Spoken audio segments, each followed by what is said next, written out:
Hey guys, this is Gavin with First World Survival. I just wanted to start the day off with saying happy 420 to everyone who's celebrating. And I will be doing an edible or usable plant hike for all these things that you can eat. There's a lot of them out here. It's a nice day today and everything's just starting to come out.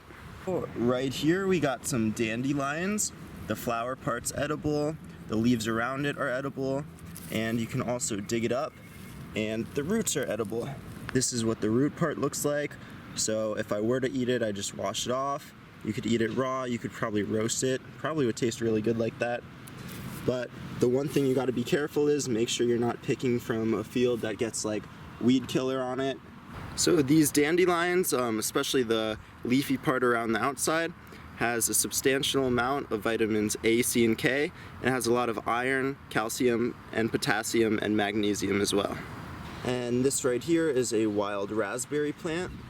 So you can use the leaves for tea, or you could eat them once you get the thorns off. I think they taste a lot better in tea. And they have these little red wild raspberries on them. They turn to like a almost black, kind of purplish color. They are usually, at least in Maryland, ready to pick around July. So probably mid-July. That's when they're usually ready. And they go into mid-August. Right here we got some poison ivy, some features that make it easy to identify. It's got a red tint, leaves of 3, grows in a vine, and it's very oily leaves. I don't know if you could tell with the lighting. But this is the first clear definition I've been able to find of poison ivy. It's always been hard to identify for me because everyone tells you something different about it. But I saw this and I was like, this is a perfect example of what poison ivy looks like. A mix of what everyone has told me about it. And I identified it on an app just to be sure, so I didn't spread wrong information on my video.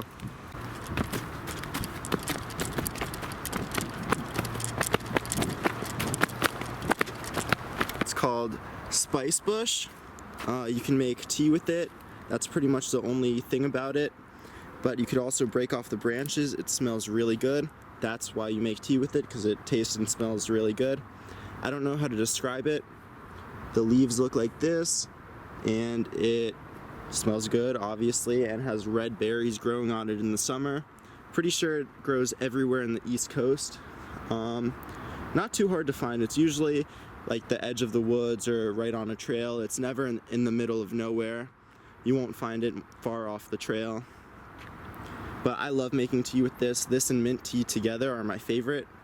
So I really recommend finding some of this summer. These right here are ferns, and you don't really eat them when they're at this stage. But while they look like this, these little circle thingies, you can eat them. You basically cook them like asparagus, and they are supposedly really good. Oh, and these are called fiddlehead ferns, by the way. They have a lot of vitamin A, C, iron, and some magnesium. They also have, for every 100 grams of it, 34 calories, which, you know, it's not very calorie rich, but decent for a plant you'll find in the wild, and has a good amount of potassium, and for a plant it has a good amount of protein too.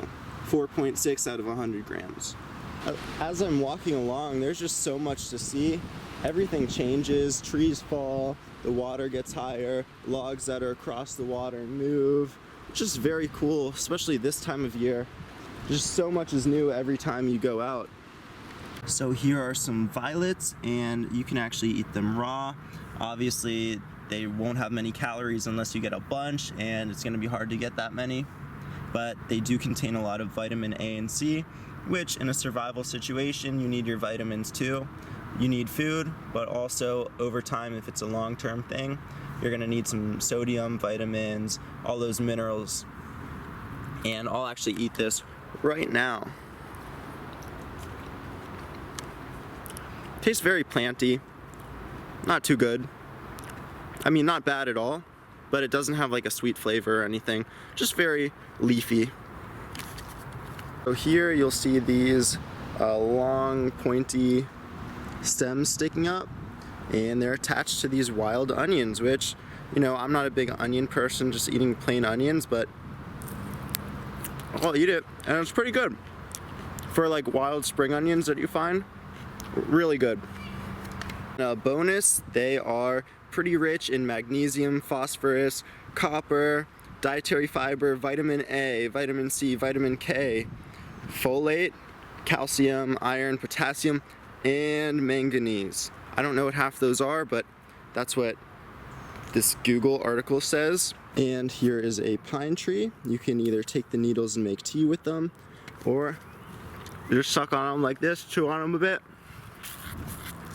They taste pretty decent. I mean, it's pine and have a lot of vitamin C.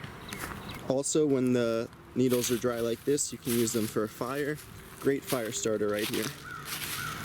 So that's all I was able to find today. Pretty good nature hike. Found, what was it, 7, 8 things. And there's probably more that I just missed, didn't see today. I'm planning on doing my car camping trip soon. It was a little delayed due to some back issues, but I'm getting that figured out, and I'll be out there soon with my dog, and I'll get a video on all the gear I have prepared for it. So I really hope this was helpful to you guys. Thank you for watching. Remember to like and subscribe and comment for more ideas for my next videos.